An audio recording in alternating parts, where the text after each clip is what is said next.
إن الحمد لله نحمده ونستعينه ونستغفره ونعوذ بالله من شرور أنفسنا وسيئات أعمالنا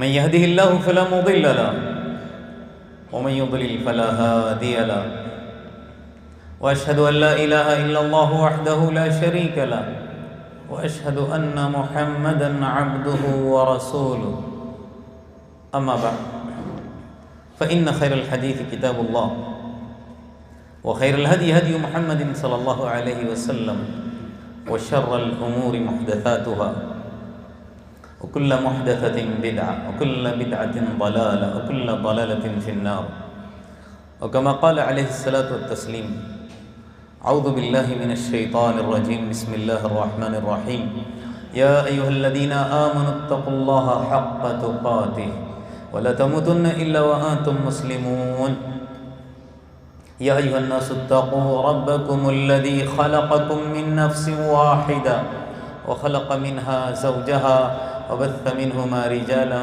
كثيرا ونساء واتقوا الله الذي تساءلون به والأرحام إن الله كان عليكم رقيبا يا أيها الذين آمنوا اتقوا الله وقولوا قولا سديدا يصلح لكم أعمالكم ويغفر لكم ذنوبكم ومن يطع الله ورسوله فقد فاز فوزا عظيما وقال الله عز وجل في موضع آخر يوم نطوي السماء كطي السجل للكتب كما بدأنا أول خلق نعيده وعدا علينا إنا كنا فاعلين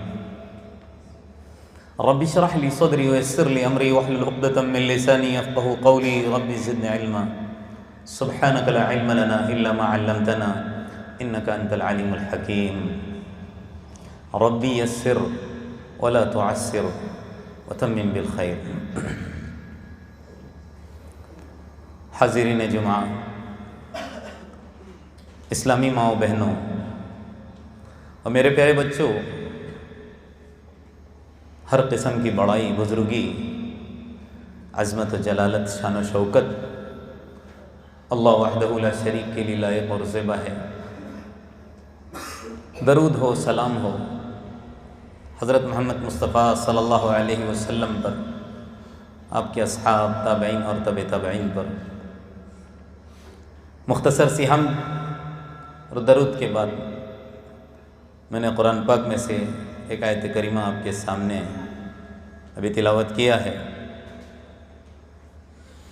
اللہ تبارک و تعالیٰ اس آیت کریمہ کے اندر فرماتا ہے، اس دن کو یاد کرو۔ کون سا دن ہے مراد؟ قیامت کا دن، روز محشر، اللہ کے سامنے پیش ہونے کا دن، جس دن ہم آسمان کو لپیٹ دیں گے۔ اللہ کہتا ہے جس طرح ہم کتابوں کے اوراق کو لپیٹتے ہیں، یا یوں کہہ سکتے ہیں جس طرح رجسٹر کے اوراق کو لپیٹ دیا جاتا ہے۔ آگے اللہ فرماتا ہے کما بدأنا اول خلق نعید، جس طرح ہم نے پہلی دفعہ پیدا کیا تھا ایسے ہی دوبارہ ہم سب کو اٹھائیں گے۔ یہ ہمارا وعدہ ہے، اللہ کہتا ہے، اور اس کو ہم کر کے ہی رہیں گے، یعنی اس وعدے کو پورا کر کے رہیں گے۔ دوستو، اس آیت کو عنوان بنا کر کچھ باتیں وہ آپ کے سامنے پیش کروں گا جو کہ بارہا ہم احادیث اور قرآن کی آیات میں پڑھتے اور سنتے رہتے ہیں کہ قیامت کے دن انسان کس حال میں آئے گا، کس حال میں اٹھایا جائے گا۔ ایک بات مشترکہ ہے، ملی جلی ہے، وہ یہ ہے کہ اللہ تبارک و تعالیٰ نے یہاں اس آیت کے اندر جو کہا کہ ہم ساری انسانیت کو ایسے ہی اٹھائیں گے جیسے پہلی دفعہ ہم نے ان کو کیا کیا تھا، پیدا کیا تھا۔ انسان کی تخلیق کی شروعات وہ کیسی ہے؟ ننگی ہے، کچھ بھی بدن کے اوپر کپڑا وپڑا نہیں رہتا، ننگا بدن اور ننگا پیر۔ اسی طرح کیسے پیدا ہوتا ہے؟ غیر مختون، ختنہ بھی نہیں ہوتا ہے۔ تو اللہ تبارک و تعالیٰ نے کہا کہ ہم ساری انسانیت کو، اس میں اچھے بھی ہیں برے بھی ہیں، سب کو اللہ تبارک و تعالیٰ ایک ہی طرح سے پیدا کرے گا۔ اللہ کے رسول صلی اللہ علیہ وسلم نے بھی کہا ہے یحشر الناس، انسان حشر کے دن اٹھایا جائے گا کیسے؟ حفاتن، حفاتن کیا مطلب ہے؟ ننگا بدن، عوراتن ننگے پیر، غرلا کیا مطلب ہے اس کا؟ غیر مختون، ختنہ بھی نہیں ہوگا۔ جب یہ جملہ اللہ کے رسول صلی اللہ علیہ وسلم نے، راویہ ہیں اس حدیث کی حضرت عائشہ رضی اللہ عنہا، اللہ کے رسول صلی اللہ علیہ وسلم نے جب کہا تو سوال کر بیٹھی، اے اللہ کے رسول صلی اللہ علیہ وسلم، ساری انسانیت جب ننگی ہوگی، ننگی اٹھائی جائے گی، تب تو معاملہ کیا ہوگا؟ ایک دوسرے کو سب دیکھیں گے۔ اللہ کے رسول صلی اللہ علیہ وسلم نے کہا یا عائشہ سن لے، الامر اشد من ذلک، معاملہ ایسا سخت ہوگا جو تم سوچ رہی ہو ایسا نہیں، کسی کے اندر یہ طاقت نہیں ہوگی کہ وہ ایک دوسرے کو دیکھ لے، سب کو اپنی اپنی پڑی ہوگی، سب کو اپنی نجات کی فکر ہوگی، کوئی ایک انسان دوسرے انسان کی طرف دیکھنے کی وہاں پر طاقت نہیں رکھے گا، دیکھ نہیں سکے گا۔ اور ایک بات طے ہے کہ انسان کی جس طرح موت ہوتی ہے ایسے ہی انسان اٹھایا جائے گا۔ اللہ کے رسول صلی اللہ علیہ وسلم نے کیا فرمایا؟ مسلم کی روایت ہے، راوی حضرت جابر رضی اللہ عنہ ہیں، فرماتے ہیں یبعث الناس یا یبعث کل عبد، ہر بندہ اٹھا دیا جائے گا کل قیامت کے دن، کیسے؟ علی ما مات علیہ، جس حالت میں اس کی موت آئی ہوگی۔ لہٰذا ہم کو فکر مند ہونا چاہیے کہ ہماری موت ایسی حالت میں آئے کہ جس حال کو اللہ تبارک و تعالیٰ پسند کرتا ہو، یعنی اللہ کو راضی کرتے اس دنیا سے جانے والے بنے۔ آج کے خطبے میں یہی بات آپ لوگوں کے سامنے بیان کروں گا کہ انسان برائی کرتے مرے گا اس کی کیا حالت ہوگی، اور اچھائی کرتے مرے گا تو اس کی کیا حالت ہوگی۔ ابن قیم رحمۃ اللہ علیہ فرماتے ہیں اس حدیث کی تشریح میں، انسان جیسے جیے گا ویسے مرے گا، اور جیسے مرے گا ویسے ہی اٹھایا جائے گا۔ صاف بات ہے، اچھائی کرتے مرا، اللہ کے ذکر کے ساتھ مرا، اللہ کی یاد میں مرا، آخرت کی فکر میں مرا، ویسے ہی اس کا حشر ہوگا۔ اور دنیا کرتے مر گیا، دنیا کے دھوکے میں آتے ہوئے، آخرت کو بھلاتے ہوئے، اللہ کو ناراض کرتے مر گیا تو اس کی حالت بھی ویسے ہی ہوگی۔ تو کچھ اچھے لوگوں کے نظارے آپ کے سامنے پیش کروں گا جس کو قرآن بیان کرتا ہے، جس کو احادیث بیان کرتی ہیں اچھوں کے تعلق سے، اور کچھ بروں کے تعلق سے۔ اللہ تبارک و تعالیٰ ان لوگوں کی فہرست سے ہماری نجات کرے اور ہم کو دور رکھے۔ سب سے پہلے ہم دیکھتے ہیں اچھے لوگوں کی تعلق سے۔ اللہ کے رسول صلی اللہ علیہ وسلم فرماتے ہیں قیامت کے دن کچھ لوگ آئیں گے زخمی حالت میں آئیں گے۔ کیسے آئیں گے؟ زخمی حالت میں آئیں گے، زخم ان کا تازہ ہوگا، خون ان کے زخم سے بہہ رہا ہوگا، ایسا لگتا ہوگا کہ ابھی ابھی ان کے اوپر کسی نے وار کیا ہو اور خون بڑی زوروں سے ٹپکتا ہوگا۔ سوال کیا جاتا ہے اللہ کے رسول صلی اللہ علیہ وسلم سے، اللہ کے رسول وہ کون ہوں گے، کس کی جماعت ہوگی وہ کہ ایسے خون میں لت پت اٹھیں گے؟ اللہ کے رسول صلی اللہ علیہ وسلم نے فرمایا وہ کون ہیں؟ شہداء ہیں۔ اللہ کے دین کی سربلندی کے لیے، اللہ کے دین کو اونچا کرنے کے لیے اپنی جان کو یا اپنے جان کے نذرانے کو اللہ کے سامنے کیا کر دیا؟ پیش کر دیا۔ اب وہ اٹھیں گے تو ان کے زخم سے خون نکل رہا ہوگا، اور اللہ کے رسول صلی اللہ علیہ وسلم فرماتے ہیں ان کے خون سے مشک کی خوشبو آئے گی۔ مشک کی خوشبو آئے گی۔ کیسے خوش قسمت ہیں۔ قرآن کس طرح نقشہ کھینچتا ہے، وَلَا تَحْسَبَنَّ الَّذِينَ قُتِلُوا فِي سَبِيلِ اللَّهِ أَمْوَاتٌ۔ قرآن کیا کہتا ہے؟ وَلَا تَحْسَبَنَّ الَّذِينَ قُتِلُوا، ان لوگوں کے بارے میں یہ ہرگز مت گمان کرنا جو اللہ کے راستے میں قتل کیے گئے، اللہ کے دین کی خاطر مارے گئے، امواتا کہ وہ مر گئے ہیں، بل احیاء بلکہ وہ زندہ ہے، عند ربہم یرزقون اور اپنے رب کے پاس ان کو روزی دی جا رہی ہے۔ اب یہ کیا کیفیت ہے، کیسی کیفیت ہے، یہ اللہ تبارک و تعالیٰ جانتا ہے، لیکن اس آیت کو سامنے رکھتے ہوئے اور اللہ کے رسول صلی اللہ علیہ وسلم کی بات کو سامنے رکھتے ہوئے بات یہی سمجھ میں آ رہی ہے کہ جو اللہ کے راستے میں مارے جاتے ہیں اللہ کے دین کی خاطر، وہ مردہ نہیں ہیں، زندہ ہیں۔ اسی لیے اللہ کے رسول صلی اللہ علیہ وسلم نے کیا فرمایا کہ کل قیامت کے دن ایسے اٹھیں گے کہ ان کے زخم سے خون بہہ رہا ہوگا، اور یہ اللہ کی طرف سے ملنے والی ایک ان کے لیے عزت ہوگی، یہ اعزاز ہوگا۔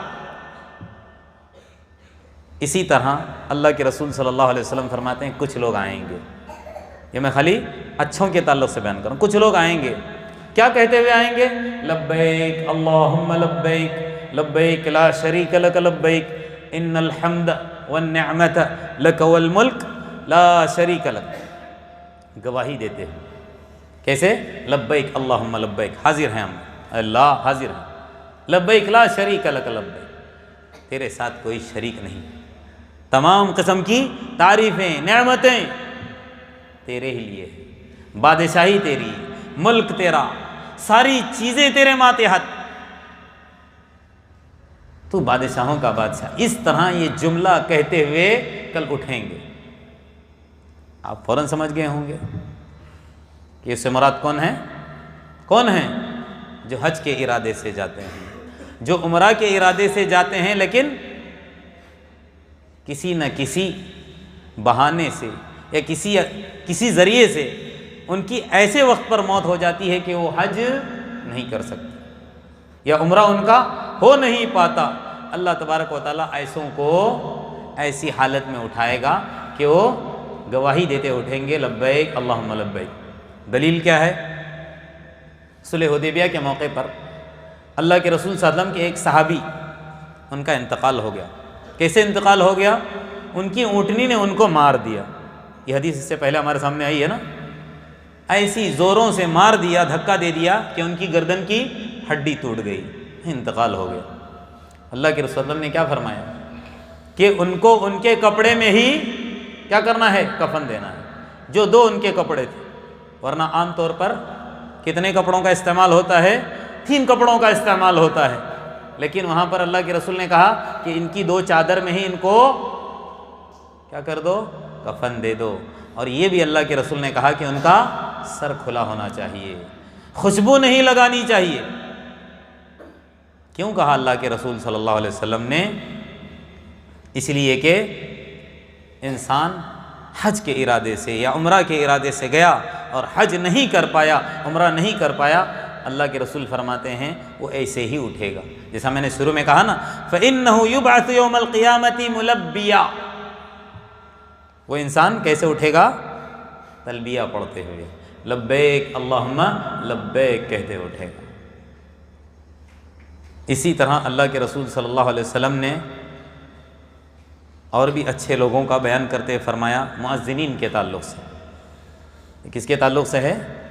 جو مسجدوں کے اندر اذان دیتے ہیں، 5 وقت کی نماز میں زور زور سے پکار پکار کر کہتے ہیں کہ اللہ اکبر اللہ اکبر۔ دیکھیے ان کی بھی کیسی عزت ہوگی، ان کا بھی کیسے اکرام ہوگا۔ ایسے مؤذن بولے تو انسان اس کو بہت ہلکا سمجھتا ہے نا، کیا کام ہے، مسجد میں اذان دینے کا کام کر رہا ہے۔ آج میرے نزدیک اور آپ کے نزدیک بھلے ہی ان کی وقت اور ان کا مقام ہلکا ہو، قیامت کے دن اللہ تبارک و تعالیٰ ایسا اعزاز دے گا کہ ان کا اکرام اور ان کا مقام دیکھ کر اس وقت انسان حش حش کرے گا، اس وقت کہے گا کاش میں مؤذن ہوتا۔ آج بہت ہلکا سمجھتا ہوں، لیکن مؤذن بھی کیسا ہونا چاہیے؟ پیشہ ور مؤذن نہیں ہونا چاہیے، میری ڈیوٹی ہے اس لیے ڈیوٹی والا نہیں، بلکہ مؤذن بھی داعی ہوتا ہے، اللہ کے بندوں کو اللہ کی طرف بلاتا ہے. کیا کہتا ہے؟ حی علی الصلاۃ، آ جاؤ نماز کی طرف.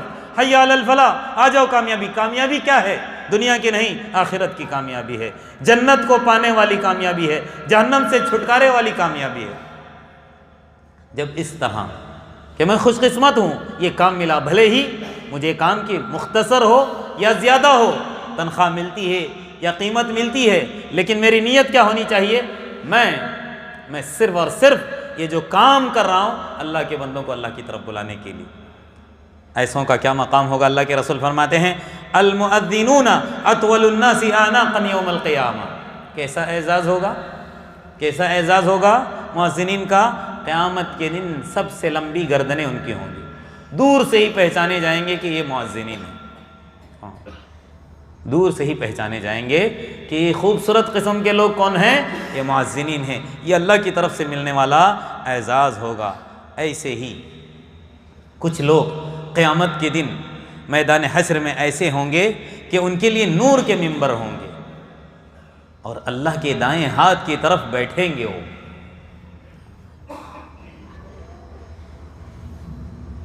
کیا فرمایا اللہ کے رسول صلی اللہ علیہ وسلم نے؟ کچھ لوگوں کے لیے نور کا ممبر، یعنی یوں سمجھ لیجئے کہ ان کے لیے اسٹیج بنا دیا جائے گا. ابھی ہم نے پچھلے ایک ہفتے پرانی بات ہے یا 10-15 دن پیچھے جاتے ہیں، مستقل ہمارے یہاں پروگرام چل رہے تھے میدان کے اندر. بڑا اسٹیج بنا دیا جاتا تھا، ہزاروں کی تعداد کرسیوں پر، نیچے بڑا اسٹیج بنا کر کچھ لوگوں کو کرسیوں پر بٹھایا جاتا تھا اور دور سے نظر آتے تھے کہ ہاں یہ فلانے فلانے ہے کہ نہیں. کل قیامت کے دن ہزاروں نہیں، لاکھوں نہیں، کروڑوں نہیں، اربوں کی تعداد ہوگی. جب سے دنیا بنی ہے تب سے لے کر قیامت تک آنے والی ساری انسانیت کے سامنے اسٹیج قائم کیا جائے گا اور اس اسٹیج پر جو نور کا ممبر ہوگا، نور کے اسٹیج ہوں گے، اس پر وہ بھی اللہ تبارک و تعالیٰ کے داہنے ہاتھ کی طرف وہ قائم ہوگا اور ان پر ان کو بٹھا دیا جائے گا. کون ہیں ایسے خوش قسمت؟ پتہ ہے کون ہے؟ اللہ کے رسول صلی اللہ علیہ وسلم نے فرمایا المقسطون، انصاف کرنے والے. اس میں انسان پھنس جاتا ہے، وہ چاہے مولوی صاحب کیوں نہ ہو. معاملہ کیا آتا ہے اس میں پتہ ہے؟ اپنے اور غیر، ذات پات آ جاتی ہے، برادری آ جاتی ہے، رشتہ داری آ جاتی ہے، تعلقات آ جاتا ہے. یہ سارے آنے کی وجہ سے انسان اچھا سا اچھا انسان، بھلے جج بھی بنا کر اس کو بٹھا دیا جاتا ہے، لیکن اپنے اور غیر کا جب معاملہ آتا ہے تو وہاں پھنس جاتا ہے. بہت ہی کم ایسے لوگ ہوں گے جو ذات پات اور برادری، رشتہ داری اور تعلقات نہیں دیکھتے. کیا کرتے ہیں؟ انصاف سے کام لیتے ہیں. جو منصف ہوں گے، جو انصاف کرنے والے ہوں گے، ان کے لیے یہ اعزاز ہے. قیامت کے دن اللہ تبارک و تعالیٰ یہ اعزاز دے گا کہ لاکھوں نہیں، کروڑوں نہیں، اربوں کی تعداد کے اندر وہ پہچانے جائیں گے کہ یہ دنیا کے اندر رہتے ہوئے کس سے کام لیا؟ انصاف سے کام لیا. کبھی بھی اس نے ناانصافی نہیں کی. ایسے ہی کچھ لوگ آئیں گے کل قیامت کے دن، ان کا کیسے اعزاز دیکھو. اللہ تبارک و تعالیٰ خود فرمائے گا، کیا فرمائے گا؟ یہ میری پیدا کردہ حوریں ہیں. حوریں پیش کی جائیں گی ان کے لیے قیامت کے میدان کے اندر. کچھ لوگوں کے لیے اللہ کہے گا یہ میری پیدا کردہ حوریں ہیں، ان میں سے جو چاہے تم لے لو، تمہارے لیے اختیار ہے. اس طرح کا اعلان جب کیا جائے گا تو سب انتظار میں ہوں گے. آخر کون سے ایسے وہ لوگ ہوں گے جن کو اللہ تبارک و تعالیٰ حوریں جنت میں تو ملیں گی ہی. جنت میں جانے سے پہلے کہاں پر؟ اس میدان کے اندر جہاں ساری انسانیت کھڑی ہوگی، پیش کی جائیں گی. اللہ کے رسول صلی اللہ علیہ وسلم فرماتے ہیں یہ غصے پر قابو پانے والے. یہ کون ہوں گے؟ غصے پر قابو پانے والے. دیکھیے دو طرح کے لوگ ہوتے ہیں. ایک غصے کو پیتے ہیں، کب؟ جب ان کے اندر طاقت نہیں ہوتی سامنے والے سے لڑنے کی. غصہ آتا ہے لیکن غصے کو صادر نہیں کر سکتے، نافذ نہیں کر سکتے. ایسا غصہ پینا کمال کی بات نہیں ہے. ڈر کے مارے غصہ پی رہے ہو، یہ کمال نہیں ہے. اللہ کے رسول صلی اللہ علیہ وسلم کے جملے پر غور کریں، من کظم غیظا، جو اپنے غصے کو پیتا ہے، وہو قادر، لیکن طاقت ہے اس کے اندر کس چیز کی، ان ینفذہ، کہ اس کو نافذ کرے۔ ابو داؤد کی صحیح روایت ہے یہ، کیا فرماتے ہیں، غصہ پیتا ہے ایسی حالت میں غصے کو نافذ کرنے کی طاقت رکھتا ہے، دعاہ اللہ تبارک و تعالیٰ پکارے گا اس کو، قیامت کے دن پکارے گا، علی رؤوس الخلائق، ساری انسانیت کے سامنے، کیا کہہ کے، حتی یخیرہ من الحور عین ما شاء، یہ ہے میری پیدا کردہ حوریں، ان میں سے جس کو چاہے تم پسند کر لو۔ یہ تھے کچھ اچھے لوگوں کی صفات، جو اچھے اعمال کرنے کی وجہ سے ان کا حشر بھی اس طرح شاندار اور جاندار اور عمدہ ہوگا، اور اس کے بالعکس جو اللہ کے نافرمان ہیں، جو بدعمالیاں کرتے ہیں، ان کا کیسے حشر ہوگا۔ زیادہ نہیں، مختصر 2-3 قسم کے لوگوں کا میں بیان کر کے اپنی بات ختم کروں گا۔ سب سے پہلے اللہ میرے اور آپ کی حفاظت فرمائے، سود۔ آپ کہو گے ہم تو سود استعمال نہیں کرتے، دیکھیے ایک تو صاف ستھرا انسان بینک میں اپنی رقم جمع کر رہا ہے، سود آ رہا ہے، اس سے تو آدمی پرہیز کرتا ہے، لیکن سود کے جو بزنس کے ایسے ایسے طریقے اب معاشرے کے اندر رائج ہو گئے ہیں، انسان سود کو سود سمجھتا ہی نہیں، ادھر ادھر سے گھوم گھما کر کے دلائل الگ الگ قسم کے پیش کر کے حرام چیز کو حلال کر کے ہمارے سامنے پیش کرنے کی کوششیں کی جا رہی ہیں۔ اغیار کوشش کرتے ہیں، اپنے بزنس کو بڑھانے کے لیے مولویوں کا سہارا لیتے ہیں، اور وہ کیسے مولوی ہوتے ہیں، جن کے دلوں کے اندر اللہ کا خوف نہیں ہوتا، جن کو قرآن حدیث کی معلومات نہیں ہوتی، خالی جبے والے، قبے والے، داڑھی والے ہوتے ہیں، ویسوں کا استعمال کر کے اغیار اپنے کاروبار کو آگے بڑھانے کے لیے سودی کاروبار کو پھیلا رہے ہیں۔ ایسے لوگوں کا جو سودی کاروبار کرتے ہیں، یا سود کھاتے ہیں، یا لوگوں کو کھلاتے ہیں، یا اس کے اندر ملوث ہیں، اللہ کے رسول صلی اللہ علیہ وسلم فرماتے ہیں کہ ان کی کیا حالت ہوگی، یہ ان کا کیسا حشر ہوگا۔ اللہ کے رسول صلی اللہ علیہ وسلم فرماتے ہیں پاگل بن کر اٹھیں گے، دیوانے بن کر اٹھیں گے، اپنے بدن کو نوچتے ہوئے۔ ایک دیوانہ جو انسان ہوتا ہے، پاگل قسم کا انسان ہوتا ہے، جس کو اپنے بدن کا، اپنے کپڑے کا، اپنے لباس کا، اپنے حلیے کا ہوش نہیں رہتا۔ ایسی حالت میں انسان اٹھایا جائے گا جیسے کیا ہوتا ہے، کسی کے اوپر جنات کا اثر ہو، شیاطین کا اثر ہو، کیا ہوتا ہے، کیسی حالت ہوتی، کیسا پریشان رہتا ہے، ایسے اٹھایا جائے گا۔ کون؟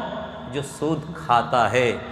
اللہ تبارک و تعالیٰ قرآن کے اندر کیا فرماتا ہے، الذین یاکلون الربا لا یقومون الا کما یقوم الذی یتخبطہ الشیطان من المس۔ سود کھانے والے، سودی کاروبار کرنے والے، اللہ تبارک و تعالیٰ فرماتا ہے کل قیامت کے دن یہ ایسی حالت میں اٹھیں گے جیسا کہ شیطان نے اس کو چھو لیا ہو، یا شیطان اس کے اوپر سوار ہو گیا ہو، جنات کا اثر ہو، جس کی وجہ سے اس کی عقل کیا ہو جاتی ہے، ماری جاتی ہے۔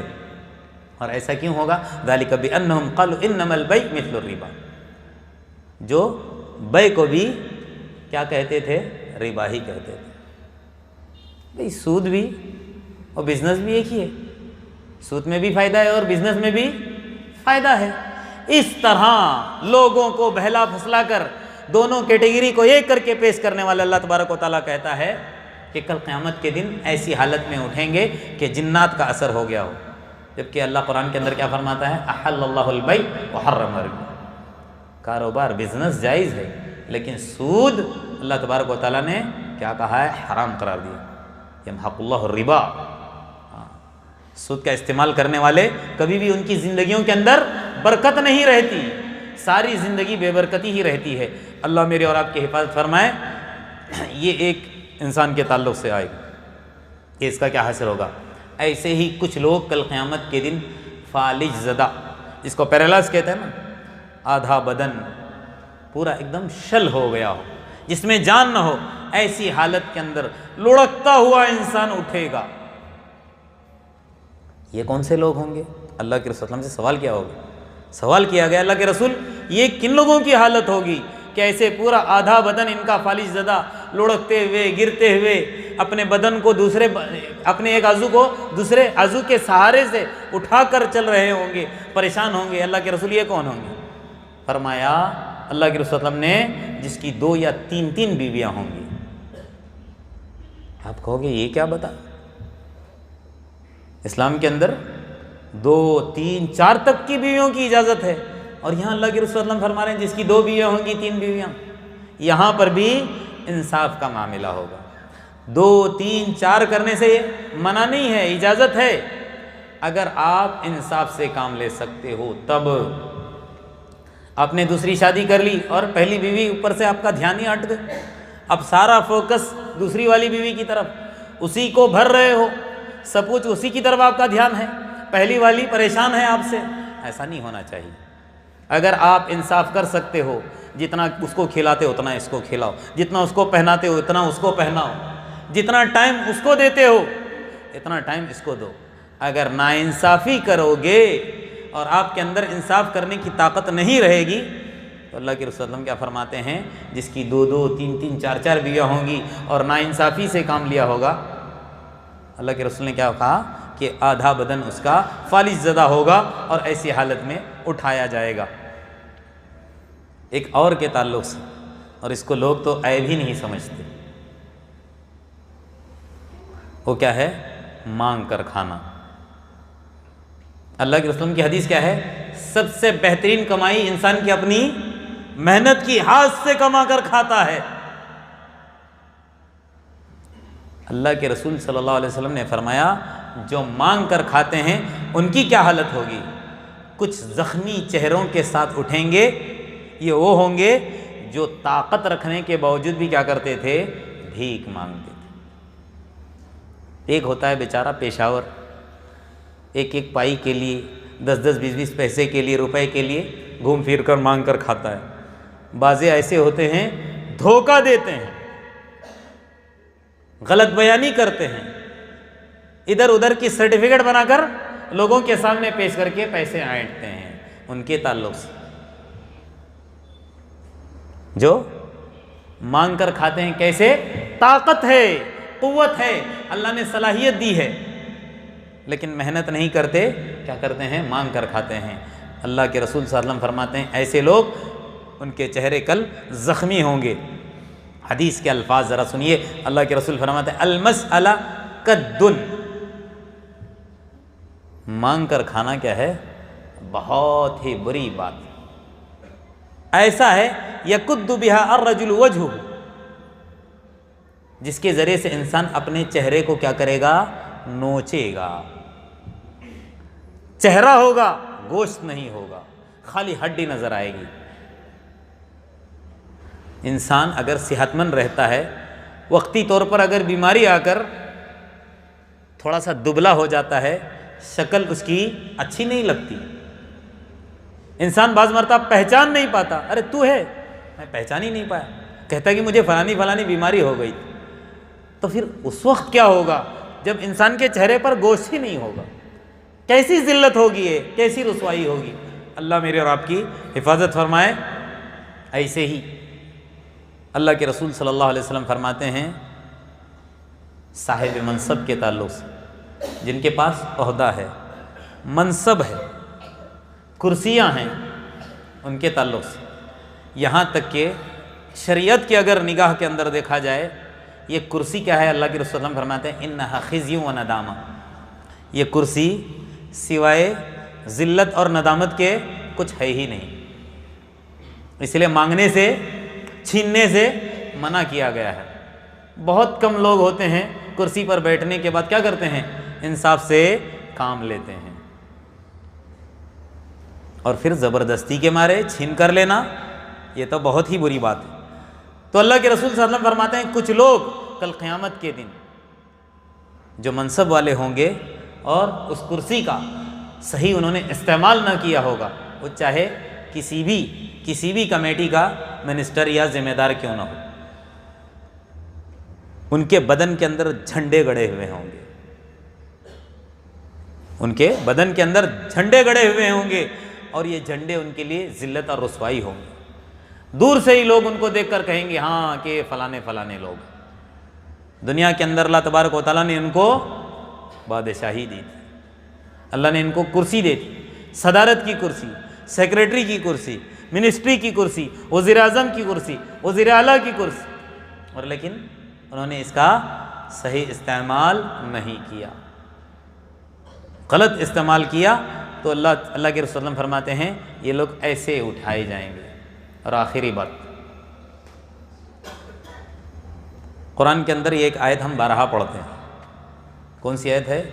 وَمَنْ أَعْرَضَ عَنْ ذِكْرِي فَإِنَّ لَهُ مَعِيشَةً ضَنْكَ وَنَحْشُرُهُ يَوْمَ الْقِيَامَةِ أَعْمَى قَالَ رَبِّ لِمَ حَشَرْتَنِي أَعْمَى وَقَدْ كُنْتُ بَصِيرًا۔ آیت بڑی ہے، خالی میں یہ بتانا چاہتا ہوں اس آیت کے اندر اللہ تبارک و تعالیٰ آگے جا کر کیا کہتا ہے؟ قیامت کے دن کچھ لوگ اندھے بن کر اٹھیں گے، اندھے بن کر اٹھیں گے۔ اللہ تبارک و تعالیٰ سے سوال کریں گے، اے اللہ لما حشرتنی اعمی وقد کنت بصیرا، اے اللہ تو نے مجھے اندھا کیوں اٹھایا؟ میں تو دنیا کے اندر کیا تھا؟ بینا تھا، میری آنکھیں تھیں۔ اللہ تبارک و تعالیٰ کہے گا تو نے دنیا کے اندر رہتے ہوئے میرے ذکر سے کیا کیا تھا؟ اعراض کیا تھا۔ کیا مطلب ہے اس کا؟ تمہارے پاس حق آیا،